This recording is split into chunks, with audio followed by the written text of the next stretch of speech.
And we're live, and it's Thursday here in California. I am Kristen Thomas, and I am very lucky that every week I get to interview someone in the paddling world with an interesting story. Everyone has an interesting story, and thank you for those of you who've been listening, and maybe you're new for the first time. We have, over 70 interviews since April 2020, and they are live now. They go immediately to SupConnect's IGTV and then onto their YouTube channel and mine, KT Outside. So thrilled to be doing this. Super excited today to be catching up with the one and only Hann of Hann Expeditions. Haven't seen him in a long time. He's been very, very busy. Thank you again, SupConnect, and we'll remind you at the end. Hello. He's saying hello, and hello to all of the rest of you who have joined us. Thrilled that you're here. We're going to get right in it, be warm, and we have lots to talk about, to catch up with him about all that he's doing and all that he's done. Whoop, whoop. Hello, we made it. Storm, how are you? Vancouver Island. Good to see you. You're always somewhere. Yeah, it was hard to catch you home or in a building long enough to actually have one of these, but thrilled that you were willing to join me and talk. You kept on me here, so I'm glad we could make it happen. I'm getting into the off season now. We had a pretty busy summer season, plus we had to move. We moved from Squamish over to Vancouver Island this year, so that was at the end of June, so there was a lot going on, and feels like we're just settling into Vancouver Island life here now. And it's been a great season. We've got managed to get some personal expeditions in too with Bruce Kirkby, and it's great. We're loving being over on the island. It's surf season, so we're getting out for some surf and just enjoying the island. And I know some of your adventures are surf related, not just flat water expeditions, or I shouldn't even say flat water, all kinds of water. You're definitely all water. And you've been such a mainstay in this industry of stand-up paddleboarding from very early on. I think, I'm trying to remember, I most memorable times with you have been at events and seeing your very first documentary when it was just coming out. But I think I saw you probably and met you at trade shows. Very involved with a variety of brands, right? Exactly. With Boardworks and probably going back to the paddle days as well at Doheny. So all of the race stuff, which I really enjoyed sort of early on, and still racing a little bit. The last couple of years, obviously, it's been a little slow, but I think, for me with stand-up paddleboarding, it's been the thing that I've enjoyed. One of the things I've enjoyed the most is just, what you can do with that tool. And, whether it's racing or multi-day expeditions or surfing, I've really tried to enjoy all aspects of the sport. And of course, it's got this really incredible community, which is how we met, and you've been such a great community builder as well. Our history goes back a while. It's starting to get up there a little bit, but I'm really happy. I'm in the industry, and my business is in the industry, and all the things I love to do generally are on a paddleboard. Yeah, that's fantastic. And it's so neat that you've explored so many ways. I don't know, though, your sort of SUP origin story. I know you were originally from Ontario, is that correct? And you've migrated west, but I think that happened before stand-up, or was stand-up part of that being drawn to British Columbia, to the West Coast? I think my draw was to the ocean initially. I grew up in Northern Ontario on the lakes and rivers there, so I always enjoyed being outside and really enjoyed being out on the water. And as a high school teacher, I taught for a few years, and then I moved out west because I really wanted to get into the guiding world and spend more time in the outdoor industry. And so I came out west in '99 and out to Vancouver and got all my guiding certifications, and quickly was working up in the Great Bear Rainforest. I was working this really incredible natural remote environment, and I got my sea kayak guide certifications and first aid, and so I was doing a lot of guiding up there. I spent about 6 or 7 full summers from the beginning of May till the end of September working up there, and working with the people of that area, the Gitgat. And it was a community I was adopted into in 2006, but it wasn't until 2008 watching one of the videos with Laird Hamilton on it. He was really the one that I was like, wow, what is that? And that looks like a lot of fun. Of course, I had always enjoyed surfing, and being from Northern Ontario and enjoying canoeing and paddling, I thought, wow, what a great mix. But it was really the surf that attracted me and got me into it. So Laird had those Blame Laird stickers, so I still have one of those. You can blame Laird for me getting into stand-up paddleboarding. I wish I kept one of them. I had one on my board forever. Yeah, I know. So that was sort of the origin story. But and that was in 2008, and I just saw that, I was guiding and getting out of the guiding at the lodge, and starting to do some of my own sort of personal trips with clients, and the stand-up paddleboard seemed like a really incredible tool to connect people to the water and to these places. So it was a year after that I did my first expedition up in the Great Bear Rainforest with Explorer magazine here in Canada. And I haven't looked back. I was actually just doing a presentation last night, so one of the slides I had was the first 5 minutes into our expedition up there in 2009. And then Stand Film and Stand Up for Great Bear happened the year after that, because we had the threat of oil tankers on our coastline. So Stand Up for Great Bear was that first sort of conservation expedition I did through that area that I'd worked in for the last 7 or 8 years, and with the people of that area. And it was very personal to me. So I wanted to do something, and just seemed to have a good message too. Like the sport was so new in Canada that people didn't know who this guy was standing up on some surfboard coming down the coastline. But I think just the visual of that too, of standing up on a boards, lent well to standing up for what you love, protecting what you love, which was for me the Great Bear Rainforest. Which is just so special that you have shared that, and that you have I didn't realize it went back so far, your whole relationship with both the people and the place of the Great Bear Rainforest. So neat. And if you haven't seen Norm's documentaries, they're fantastic. And that is an interesting dovetail. I never really thought about that. That works really well for the name, and standing up for the cause you believe in, or causes, I should say. So that it really is quite a few things. It's not the people, which I pronounce it again. I saw it in writing, and I didn't. Yeah, the Gitgat people, and I might not have the right hit on it as well, but it's the people of the Cane. They're in part of the Tsimshian band. They're up on the north coast. And so when I first arrived to the Great Bear Rainforest, we were working with those people at the lodge, and so they've taught me so much about the land, so many values about our place and our role in the ecosystems, and what we need to be doing to look after it, and how we respect traditional food sources, and and our role within these ecosystems, and really the responsibility we have to protect these places that we get so much from. And so they've sort of been, those people have been my guiding light for sure, in terms of helping form my values and making sure I'm trying to do the right things out there.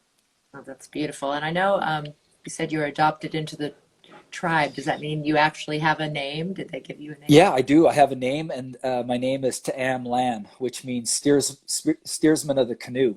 So I was given the name from a matriarch there, and I was adopted by Eva Hill, and which is interesting because they knew nothing. This was 2 years before I started stand-up paddling, right? I was given this name of steersman of the canoe, and then even my background in Northern Ontario paddling, they didn't really know much about that.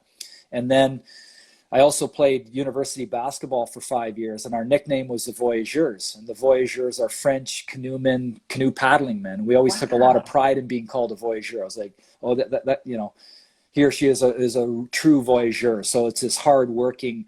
So this paddle it's sort of came full circle many times for me, and certainly having that name was one of the hugest honors I've received. And again, I remember when I got the name in the Longhouse, they said, this name carries responsibility with it. You have a responsibility. And so I really didn't know what that responsibility was going to be until I saw the threat of these oil tankers wanting to come through that area, and really not jeopardizing really what I had. I'd only been up there for about 10 years, but here's the people our coastal people have been here for upwards of 15,000 years. So it's really hard to describe what type of connection that is to the land, right, and to the food sources. And so when there's a threat to that, it's a real threat. Like, I would just come back to Vancouver and live, but this is where they live. So if they lose their food source, they really lose their connection to the land, and they actually lose their identity, their connection to their identity, because that's in so many places, right? We've lost these traditional food sources, and we've done a lot of damage to our natural ecosystems. And I think we're realizing that now, and we have to each individually have to do what we can do to, help protect the places that Mother Earth. We need to protect Mother Earth. Absolutely. Beautiful words, and thank you for all that you've done with that. So adopted into the tribe, a couple of years later, stand-up paddling came along. You had already been a guide, I didn't realize, since 99, and all these different levels, which is fantastic, and really, I think, helped our new young activity to have people like you who it wasn't, had that background, had that water knowledge, had that area knowledge and everything to move right into doing things. And then the documentary came along a few years later, 2012 or 13. That's right. Yeah, Stand documentary was, so we did, and I think, the benefit for me with stand-up paddleboarding, as you said, was having that background of guiding on the coast, how to keep myself safe, how to make proper decisions, weather, all those types of things. So I already had a lot of, I already had experience with that. So when stand-up came in, it was just a new tool that I had to figure out how to use effectively, and technically how to paddle properly, and all of those things. So that I had good experience coming into that, which allowed me to get into the multi-day expeditions fairly quickly, because I was like, wow, this is going to be a really fun way to explore the coastline. And everything sort of happened almost at once for me. And so we did the Stand Up for Great Bear expedition, which was the one from Kitimat down to Bella Bella. So it was about 400 kilometers. That was the first one, the grassroots one, sort of filmed handheld. You can watch it on YouTube. And then I had, filmmaker Anthony Bonello, really talented filmmaker, approach me and say, hey, I think we can bring this message to a larger audience. And I was like, perfect. Let's do that. And so we, if you haven't seen Stand film, then I think you can go to Vimeo and rent it for a couple of bucks. But it still has a powerful message today. That was done in 2012, and it documented my paddle over to Haida Gwaii, a new area that we paddle. But it also, I think, more importantly, documented the First Nations kids in Bella Bella who were building their wooden paddle boards, and the impact that that had, and the connection that it provided. Then, of course, it had Raf Bruweiler in it as well, and his surfing connection in Tofino. And it's great because, last month I was doing a surf trip with Raf. I really respect him. I've always wanted to do some surfing trips with him. So we've been able to put those trips together. And then it's just, gone on from there. And so I've been fortunate that everything, the conservation, the paddling, everything just sort of it seems to be under one umbrella anyways, and it's been a great way to live. And very meant to be and coordinated. How interesting about your basketball team name, and then your name within as an adopted member of an Indian tribe, and the path that you've taken, and being called to the West by water, but and adventure and expedition. So let's talk a little bit about that business, because I think expeditioning in general has gotten more and more popular. Even before the pandemic, they talked about, especially the millennials want experiences over material objects, which is a wonderful thing. And then the pandemic has created this funny thing of everybody wanting to get outside. It's not funny. It's wonderful in general. Amazing. It's caused some issues because there's people without perhaps the kind of background that they need in training. So they do need to go on trips with someone often, not just take off on their own with their brand new equipment, because they sold out of bikes and camping gear and all types of kayaks and paddleboards and such. So have you seen a change over the many years that you've been guiding? And I'm guessing your trips just fill up like that. Well, now it's, I guess they can maybe say an overnight success like takes 10 years for me. I remember when I first started, our first trip to the Great Bear was in 2010. So it was the same year that I was doing this Stand Up for Great Bear expedition. I'm like, well, who doesn't want to come up to the Great Bear rainforest, right? Like, look at this place. But it was so early. And I think a lot of stand-up paddleboarding was associated obviously with the warmer climates. So in the last, I think 5 or 6 years, we've been running trips down to Belize. I'm like, wow, there's a lot of people that want to do these Belize trips, and it sort of makes sense. But being a Canadian paddler and paddling in colder climates, this is just what I'm used to, right? I wear a wetsuit when I go surfing, so you get used to these things. But I think as the sport has developed, for sure, things have gotten busier, and we've seen, a huge push in the last couple of years, COVID times, with people buying boards, and so we saw a huge spike locally in our programs here in Squamish with all of our intro programs, which we hadn't seen before. So that was telling us that, yes, there was a lot of people that wanted to learn the sport properly, learn the safety aspects of the sport. But as well, people were, I think, really looking probably at their lives and what was important in their lives, and realizing that, yeah, experiences are more important than things. And so what are the experiences that we can have? And so we've definitely seen a bump in the products that we have, and that's great, because I mean that's what I love to do. I love to take people out on these multi-day trips and take them to special places that we have on our coastline. And the paddling or the surfing is almost secondary. The number one thing is just being out in these wild places and connecting and learning more about ourselves, and really, I think, allowing the land to help with our personal transformation, and really trying to figure out what is important. There's certainly a lot of stresses these days, right, that people are going through society-wise and in the cities. And so, again, this is one of the reasons why we need these wild places, because they make us feel a certain way when we're in them. And so I've been fortunate to be able to just be a guide and to help people connect to these places. So I love the fact that people are getting out, on these trips. A lot of people are also going out on their own. So something that I tell everybody is, get some good lessons, right? If you can find a mentor or find a good coach that can help you along and teach you the right skills. And most importantly is you need to be safe out there, right? So I love the fact that people are getting into their sport. They bought a board, they're really gung-ho, but let's do it in the right way and with the right steps, and build that proper foundation of skills and safety as you work your way up through the industry, because the last thing we want is, losing people out there on the water. Absolutely. And I would love to, how beautifully put about, it's really about connecting with nature. But I do want to get back to stand-up and the perspective that stand-up gives. And we need to pick your brain, because you have so much information. In fact, I promised I would ask Women Who Paddle group on Facebook. They were just talking about, what do I wear? We're getting to the winter season, dry suit versus wetsuit discussion. I want to hear about that and more about other equipment that you use. I know when you go to your website, they have a cool little pop-up that sends you a little immediate email with some of your top picks of things to bring on expeditions. Yeah, exactly. We've got the Nifty 9 on there, and you can sign up for the newsletter as well. So I like sharing information on the newsletter, but it's probably the question, certainly in Canada, that we get asked the most is, what do I wear when I'm on the paddleboard? And it's a great question, because it does change sometimes. So I always look at risk management and the probability of something happening versus the consequence of that if it did happen. So if I look at the very first expedition that I did, which was up in the Great Bear Rainforest, coming from the surf background, we were wearing wetsuits, and I was like, whoa! I realized quickly that wetsuits, they work well when they're wet, but they don't work well when they're not wet.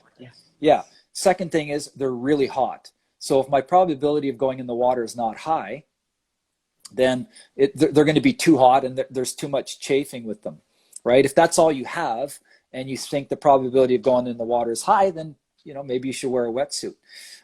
It's the same reason for Bruce Kirkby and I, when we do these big outer coast expeditions, we both have a dry suit, but we're working so hard that we'd almost lose more water inside because we'd be sweating and they'd be really, really hot. If your temperatures are maybe you're in the interior and you're paddling in the middle of the winter, the dry suits work well because you can layer up. But on the coast, it's a moderate climate. So the company that we found that work well for clothing is a company called Vycobi. And Vycobi is, you can get tops and bottoms. And the bottom that I wear is like it's a very light neoprene, almost like less than a millimeter neoprene, but it breathes well enough. And again, my probability generally when I'm touring is not high of going in the water, but if I did, and I have gone in the water before, generally I can just get up and keep paddling. So we would wear these Vycobi tights. I wear a pair of board shorts over that to cut a little bit of the wind. I wear a long sleeve. They have this long sleeve top, sort of a brushed fabric on the inside. And then, you've got a shell jacket over that, or a mid layer. So that could be one system. It's sort of our cold weather training system that we use.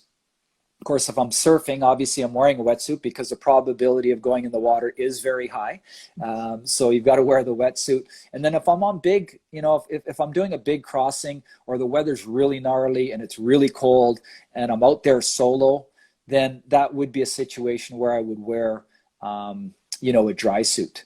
And then, if you're down in the warmer climates, you have to think about how to keep cool, right? So we do the trips in Belize, and one of the things I've been really conscious of these days is making sure that I'm covered up. So you think, you go down to Belize, it's hot, you wear a t-shirt, but you're really trying to protect yourself from the sun's rays. So getting some of Jurgen's stuff from Shelta, the hats and the hoodies, he does a really great job of providing some clothing for those warmer climates as well. But so we spend a lot of time educating on what to wear. But Vycobi's been a fantastic product for stand-up paddling here on the shoulder seasons. And crossover craft. I think they are. Did they start more surf ski world? Or that's you got it. That's exactly. Yeah. And I was like, wow, that stuff looks really good. We should start using that. And we did. Yeah. And it's the product that I recommend to everybody who needs a little bit of protection, but it still breathes and is comfortable. Well, we've had discussions a lot about how we've adopted wonderful equipment on a lot of levels from different water sports and activities, and some of them still need some tweaking to make them right. And sometimes we have to do, like you have, a combination of things from different places, but that goes as far as leashes and PFDs and everything. Yeah, and I found that with dry suits, and I think that's we're working with Mustang, and I've got a Mustang Survival dry suit, but it's for river paddling, or it's for really harsh, colder conditions. It's quite heavy, so it's not actually super effective, when you're stand-up paddleboarding touring wise, because it just doesn't breathe as well or as quickly. So I think we've been talking about trying to come up with a lighter style suit. And I think Starboard had come out with one of those suits that I thought, Ocean Rodeo is another company that did a good job with their touring, but you have to think about the breathability, of course, having some protection if you do fall in. So I think that's one of the things I love too with the sport, is that we're, 10 to 15 years into the sport, and we're still developing new equipment, new clothing, new boards. So it's always exciting to be testing some of that and trying to provide some feedback. And at the end of the day, being safe and comfortable, with the equipment that we have. Safe and comfortable. And thanks so much for leading the way with this. A couple other questions, and then I want to go to some other equipment. But, sure. Yeah. Somebody's asking that they're kind of leaving the racing scene, going towards touring, asking about their feet, distance, cold water. Absolutely. So the footwear I've been trying to figure this whole footwear thing out for a while. So on the multi-day trips, generally when I'm on the ocean, one of the things is you do need to protect your feet. So the last two trips, big trips that Bruce and I have done, I've got a waterproof sock that I wear, and it goes up to the calf. And generally after a couple of days of paddling, you've got some water in there. So it's not so much about the waterproofness, but it's a thicker sock. And then I wear like an Astral Hayek. It was an old sort of high top river shoe, but the Hayek had a thin sole, because I don't like wearing footwear that has a thick sole on it, because I don't have a great feel for the board. When I'm paddling with Bruce, it's faster, it's more dynamic. But I find that system works well. There's another pair of boots that I wear that I like. and they do come up to the calf, and they're an NRS. They're called an NRS boundary boot. And so I've been wearing that more, and they are waterproof. They keep my feet warm. You can, wear a thicker sock in it. So I really like that system. And then of course, if I'm on my board quite a bit, maybe training, I'll just go to the booties.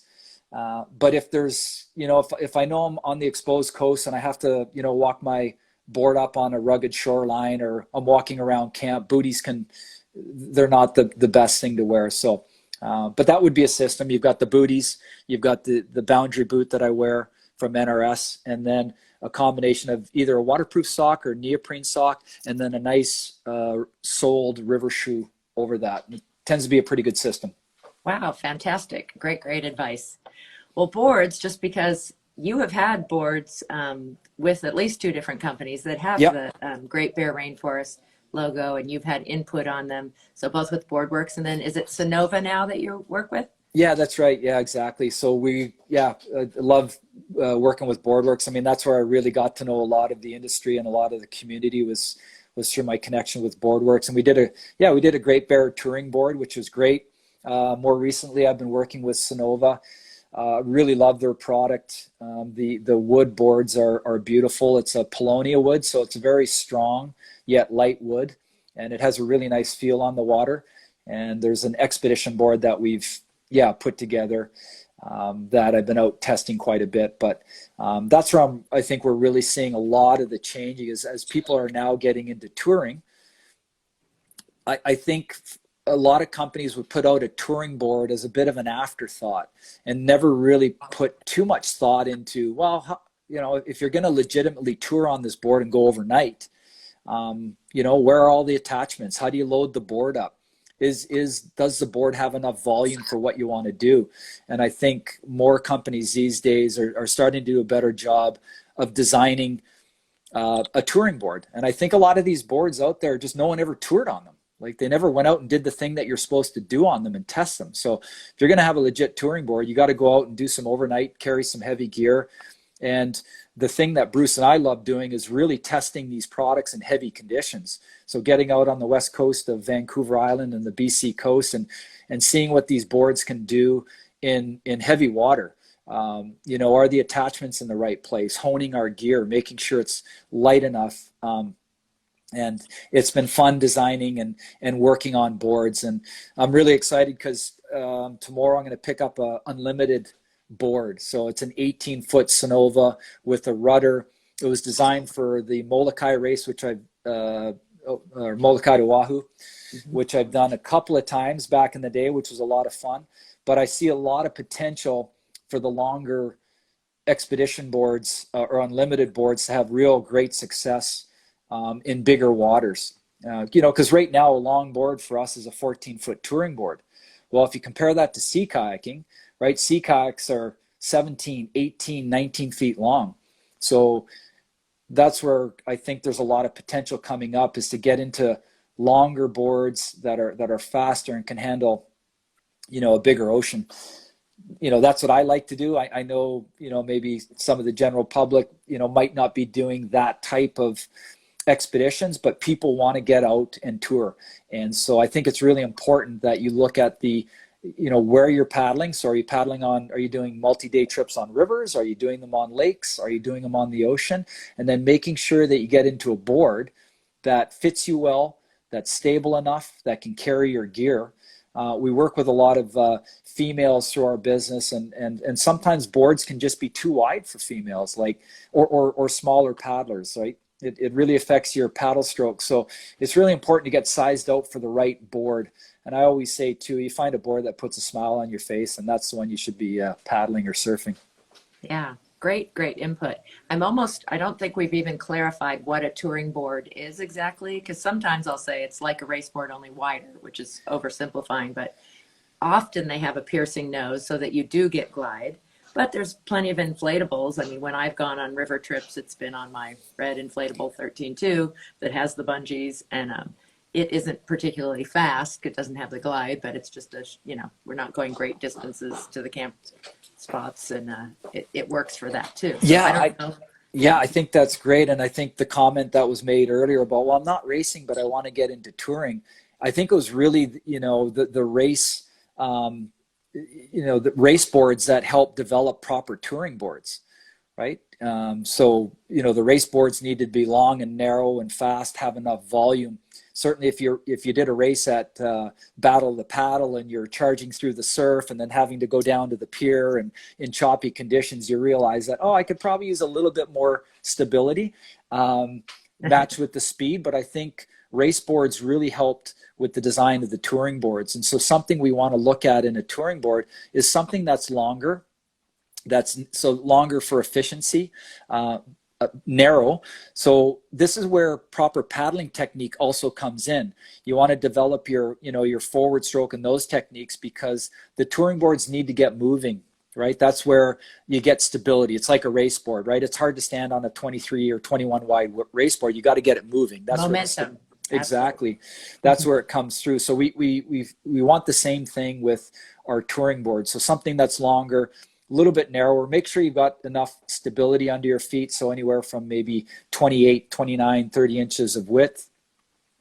Making sure that the board has attachments on the front and on the rear so that you can do the overnight tours. If it just has it on the front, like back in the day, we would just use attachments, right? And then set your board up that way.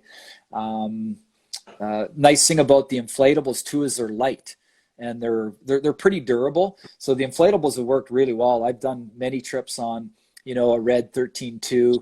I've got a Badfish 14-foot selfie that works really well also. So it depends on the type of trip that we do.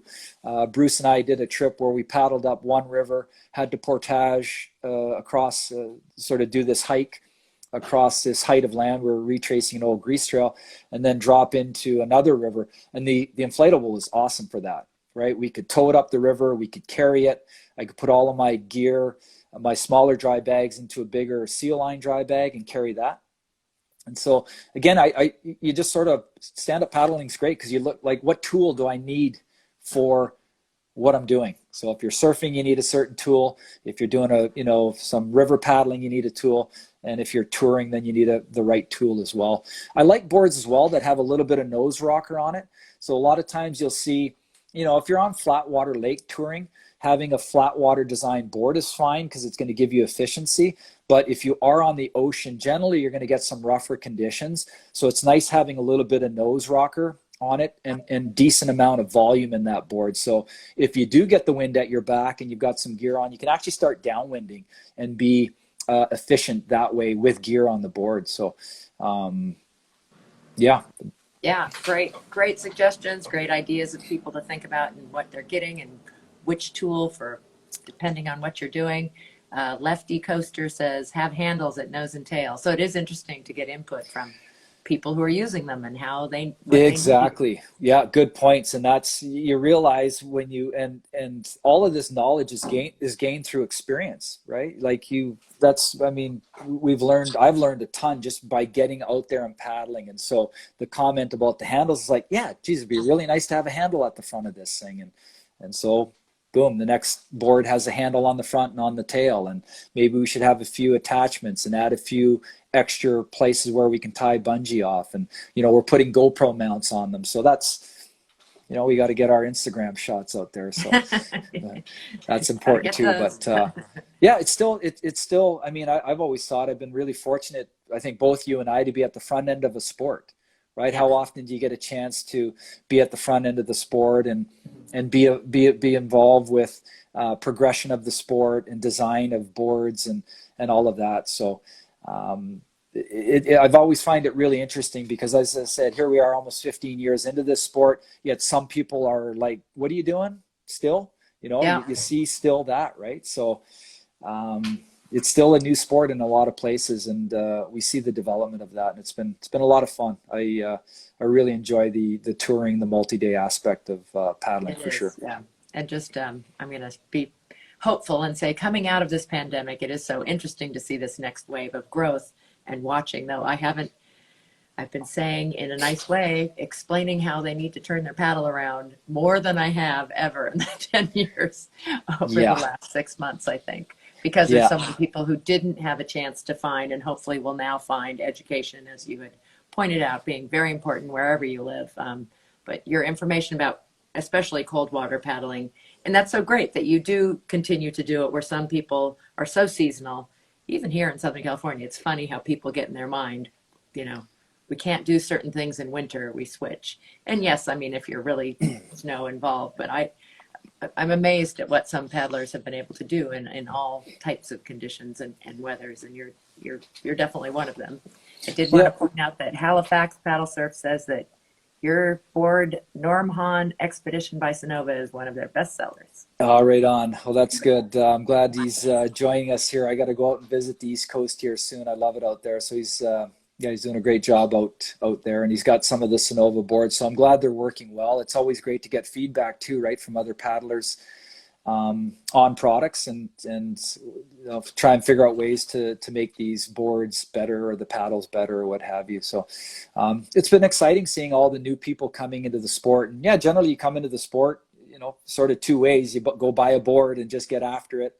And then usually if those people end up going to a race, they realize how inefficient they are. And so they come back to some lessons, or people will just come in, like this year with us, we saw a lot of people just coming into the lessons, which I think is always the best way to do it, because you learn, your growth curve is a lot steeper, and then you get to try some boards too and figure out which one is the best board for you before you go out and spend your money, or get into something that actually doesn't work, because there is so much product out there that it's important to have, let's say, a retailer like Halifax Paddle Surf tell you, hey, here's the boards that's going to work well. And I think all of those great retailers, that's why you would go into a shop, is to talk to people that know, talk to people that paddle, and they can really help you out. And at the end of the day, probably save you a lot of money, because they're going to get you into the right gear to start with.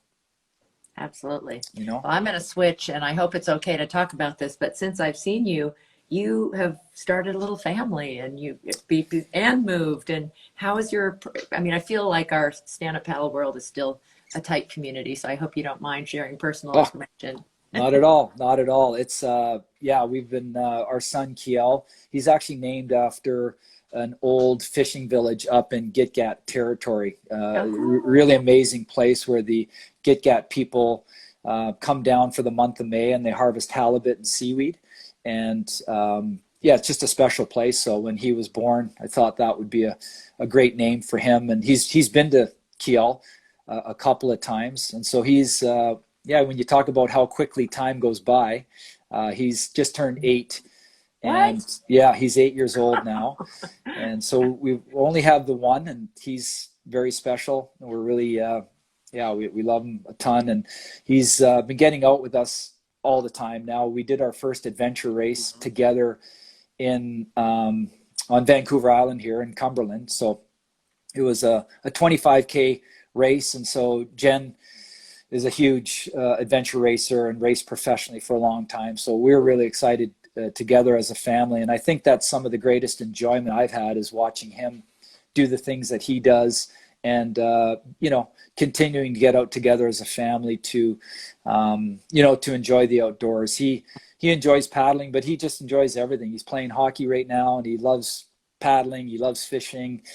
He's in an art class. He's doing some really cool art stuff, and we've just been really happy. It's been a great move for us over here. It gives us really good access to the outdoors. Squamish was awesome too, and this is just a new place. So yeah, he's been great. My summer's pretty busy, both Jen and I, with the courses and things that we're doing. So it's really important for us, when we're scheduling, to make sure that, we're scheduling business time, we're scheduling time together for Jen and I, but we're also scheduling quality family time, because busy lives can, time goes by, and you can forget about the important values in your life sometimes. I can't believe he's 8 already. I really thought he was a lot younger. I know. So once we get moving, it'll be great to get back down. We always loved our California road trips, please. Right? We had the Sprinter van, and we'd load up the van, and usually in the fall we'd head down. It always around the Battle of the Paddle, right? You'd end up down. Oops, I lost you there for the paddle, and we do our little California road trip down there. It was super fun, and just the three of us. And well, so we miss you. We keep hoping to get that event back in some form, but know that you are always welcome. Anybody is. We should We actually have a little event, the Harbor Hoot, that Anthony Vela is putting on. Oh, So maybe we'll AV. get that. Yeah, Please say hi AV. to him for me. I will, Give him a big hug. in the harbor and doing, technical courses and short racing. And we have, I think, over 50 brand new first timers. Wow, And that was his amazing. goal, was really in growing this, let's get people out on the water. So we'll probably Fan- see quite a few inflatables and other boards, and hopefully, they'll get hooked like we are on the outdoors, on the water, on the community, on the great exercise. yeah, and I And think yes, that's Christy's saying that I should come up to Tofino. I have interviewed her, and yes. I do. I really want to come surfing Tofino. Right on. Well, yeah, for the it's returned to you as well, and anybody down there who wants to come up to Vancouver Island and come up surfing. But yeah, I mean, it's been such an inclusive community, the stand-up paddleboarding community, and again, you've been such a community builder. But it's just so nice to welcome new paddlers in. There's really not a lot of threat to anybody, even races, right? When you think back on races, that you could actually line up with the best racers in the world, and this could be your first race. I remember thinking that when I first came down to the Battle of the Paddles, like, you can't just go shoot jumpers with Michael Jordan or LeBron James, right? But you can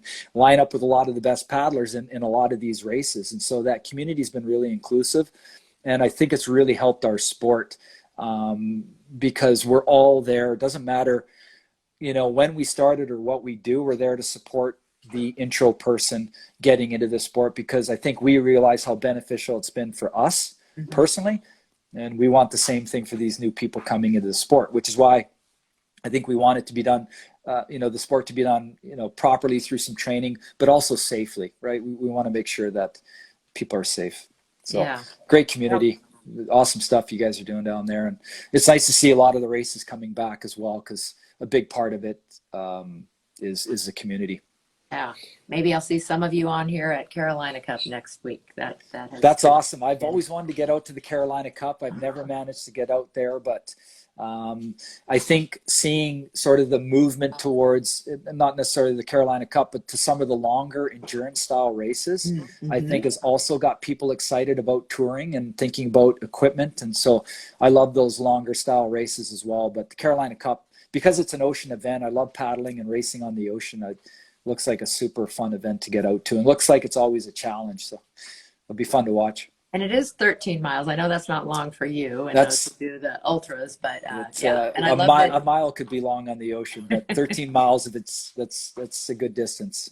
Well, I particularly love it just because it's such a mix of everything, because it's half on the ocean, half on intercoastal waterways. You go through one main channel, but you also go through a natural where the water is changing all the time. Sandbars are changing all the time. So wind is always a factor in some form or another.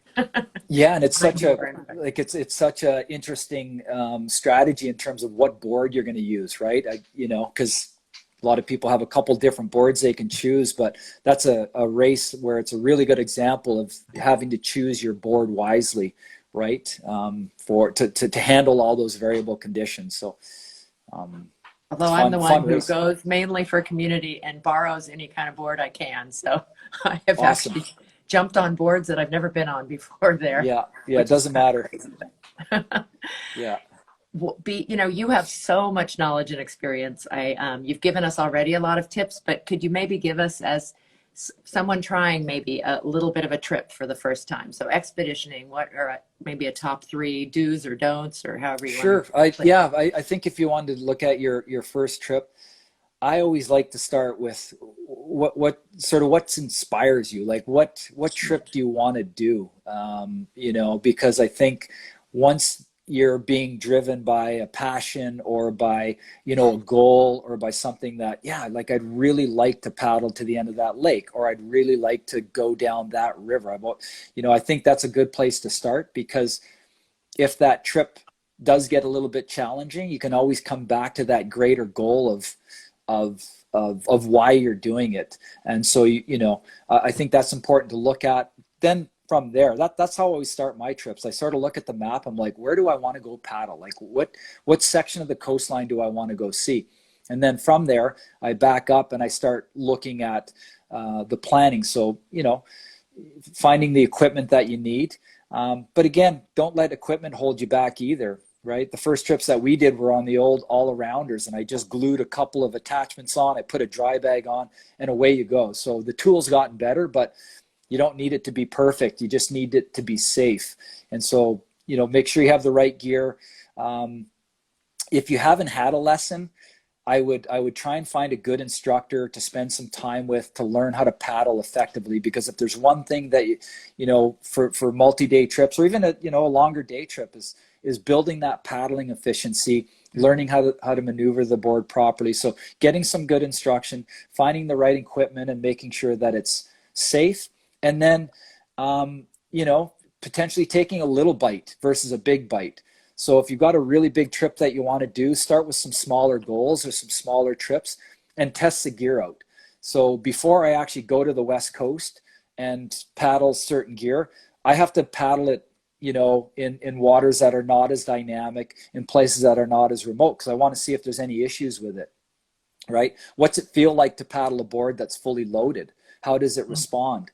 Right? So having those smaller trips that you can work towards, and then great, that went well. I learned a lot from that trip. What can I do next? All right, let's set a little bit of a bigger goal or a little bit of a longer goal. And then, having, that expedition goal also helps you with your day-to-day paddling, because you're sort of training towards something as well. So I just think it's so exciting, right? To find a place that you've always wanted to go and paddle, and to start doing some overnight trips. There's a real, I don't know how to say it, I guess sense of accomplishment, or it feels really good when you pack up all your own gear and move all of your own gear on a paddleboard to a campsite with a friend or whoever, set up, and away you go. So I think it's a really fun aspect of the sport. And so that's sort of how I start with that goal. Look at, some a little bit of instructional training. Make sure you're working with the right equipment, boards, paddles, dry bags, what gear are you paddling? And then, figure out a place where you want to go, and take maybe a little bit of a smaller bite, and work your way up to, those big trips. Because a lot of times, people say, well, whether it's me or whoever, it's like, well, I can't believe, you do those trips. Like I was talking to some kayaking group last night, and it was like, wow, 55, 60K in a day. That's crazy. But it's not. It's crazy if you don't have any background in it and you're just jumping into my world or somebody's world. But all of this takes hard work and time, and there's a process to it. So I think if you set up with the right process, and you can accomplish whatever you want, and you can explore wherever you want to go, and man, it's fun. It is fun, and that's the bottom line, isn't it? Yeah. But excellent advice about all of those different ideas, and planning, and equipment, and instruction, and being ready, starting small, and working on from there. We do have some question here from Mark at Vert. Tent, hammock, or tarp and ground mat? I've always been a tent guy, so I know, again, Bruce and I paddle together quite a bit. So we've got, we've got a small 2-person tent Bruce is a big dude. He's like 6'5", and I'm 6'1". So both of us are stuffed into this little tent, but it's pretty comfortable. But that's just been my system, is just going with a lightweight tent. Again, the equipment for stand-up touring has gotten so good and so light that, once you've loaded up your board, generally the heavier parts of your equipment is going to be your food, or if you have to carry water. But in terms of the sleeping bag and tents and clothing and things, it's actually pretty light. So I do like going with a tent. I've never used the hammock by myself, and even if I'm just doing a solo trip, I go with a lightweight tent. I like sort of having a roof over my head somewhat. But I know I do have friends who use tarps, and they like that system. I think in your question previous of getting into it, I think the other fun aspect is figuring out what your system is, like what works well for you, what doesn't work well. And we're all individuals. So our system may be different than somebody else's system, and you may like something more or less than other people. But I do like using a lightweight tent for my trips. I'm just going to add to that, just because I'm in such a different area than you are, that some of the short trips I've done with my friend Erin here of Sunset Travel. She has a lot on the Colorado, just multi-day. We've done women's only, but Super cool. most of us don't, but we don't have a lot of bugs down here. And for me in Canada, I know, it's beautiful, but I know mosquitoes are prevalent. That would put me in a tent. But we sleep outside, and most of us take the fin off and sleep on our boards. There you go. That's For the great. inflatables, if you're on an Exactly. inflatable. Exactly. It's not super soft or anything, but it definitely is a platform and keeps you off the dampness. So it kind of, instead of a ground mat, you can use that. Exactly. That's a great way to do it for sure. And yeah, I've done some trips up in the Northwest Territories where the bugs have just been ferocious. So yeah, you're wearing a tent over your head, basically. You got to wear one of those bug nets and stuff to do it. But yeah, there's all different types of systems. And certainly if you can sleep under the stars and there's no bugs. I just finished reading I'm almost 3/4 way through the Emerald Mile. So have you read the Emerald Mile? I know, but if you've been on the Colorado, boy, what a I've been told phenomenal to read book. It's an incredible book. So if people are looking for a good book recommendation, and you're interested in the Colorado River, it's the Emerald Mile is a sweet book. Great. Well, you've told us some of the places you'd like to get back to, like Southern California and Hawaii. You are very busy leading trips in Belize and in your beloved Canadian area there, and surf trips out on the coast. Are there places you haven't been, or aspects of stand-up paddling? I know you have done a lot. You've been a racer, you're an instructor, you lead expeditions, and you adventure on your own, both and with groups. What haven't you done yet, or where haven't you been that maybe would be on your bucket list? The place I keep looking to is the Scandinavian countries. Again, the colder, not colder, but just, cooler climates. Looking at, Norway, Sweden, Fjords. Finland. Yeah, those areas over there. I was close one time to putting together a stand-up paddleboard and skiing trip over in Norway.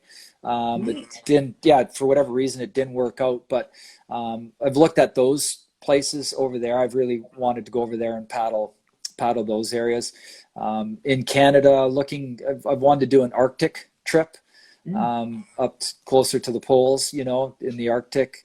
I've looked there, and I've really have a big river trip on my bucket list as well. We've got some really incredible rivers up in the Yukon, and I've wanted to do a personal trip up there with maybe the thought of, maybe doing a commercial trip. But Belize has been great too. I've really enjoyed being down in Belize. Those have been great trips for us, and it's a really amazing paddling destination. But probably for me, I'd like to get over to some of those Scandinavian countries and hang out over there. I agree. Sounds fantastic. So if you could say there's one thing you absolutely love, or what do you love the most about stand-up? I think that's kind of hard. You've mentioned a lot, but what is it? I mean, you kind of switched from kayak to stand-up. Anything? Yeah, I think, when we first got into the sport and standing up on a board just provided that different perspective, right, from sea kayaking. And I realize it even more now. We spend a lot of time sitting down, right? And so being in that standing position, I think has been great. But again, I think for me, it just comes back to, being able to grab this board, the simplicity of grabbing a board and paddle, heading out onto the water, disconnecting and reconnecting to whatever body of water that you're on. And I always find that it's just such a meditative practice. I think for me, I always get way more creative, when I'm on my paddleboard. That's where I go on the longer paddles and stuff happens. Yeah. I think of, I've got ideas and things come up, and then I go home and write them down. And it's just such a healthy experience, mentally, physically, spiritually, and emotionally. And I think for me, stand-up paddleboarding provides all in all of those areas. And I certainly work with enough clients and have guided enough people that you see the same thing with a lot of people. And there's a lot of happy people on paddleboards. You don't see too many grumpy people on paddleboards. So I think it's doing the right thing for us. I think, especially in today's society with what we've been dealing with and a lot of the challenges, thankfully first we've got stand up, to be able to get out, use that tool to connect onto the water out there. We've talked about the unanswered question of does stand-up paddleboarding create happy people, or do happy people, are they attracted to stand-up? Usually people say some of both, but I think more lately it makes us happier.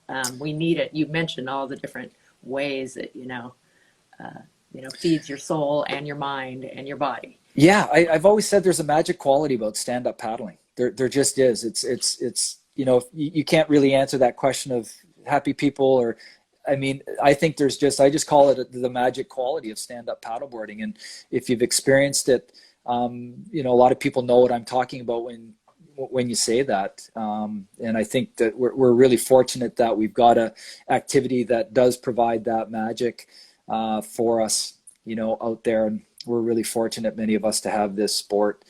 And to have a sport where you can do so many different things with the one tool. So depending on what physical environment you're from, so maybe you're from, a river environment, well, you sort of gravitate to river stuff. If you're in a surf environment, you gravitate more surf paddleboard, and touring. But there's something for everyone, obviously. And I think that's the beautiful thing about the sport, which it's always been from day one, is that it's so inclusive, young to old, and all the different aspects of the sport. And that's what I've loved. I've loved, doing the rivers, surfing, touring, racing, because they're all different, but they all feed into the same sort of skill set, and they all have an amazing community surrounding them. Absolutely. Agreed. So Norm, we're so lucky to have you as part of the stand-up paddling community. You've been such a leader, a guide, both literally and figuratively, and keeping the Stoke alive. Is that, I see Coastal Stokes Up is on. Yeah, we're grateful too. Yeah, and all that you've done with the Great Bear Rainforest and the documentaries. I hope you guys will go on and listen. Vimeo, I think you said, is where you can go into Vimeo. You'll see there's a trailer there for Stand, and then I think you can rent it for $3.99 or something like that, or buy it and then you can download it. Yeah. And watch Stand film. And I've got a lot of resources as well on the website, on the blog that I've got on my website, and through our newsletter, where I'm always adding stuff that people can actually use. Mustang Survival, myself and Bruce did a great blog on expedition paddling and gear. So that's on my website as well.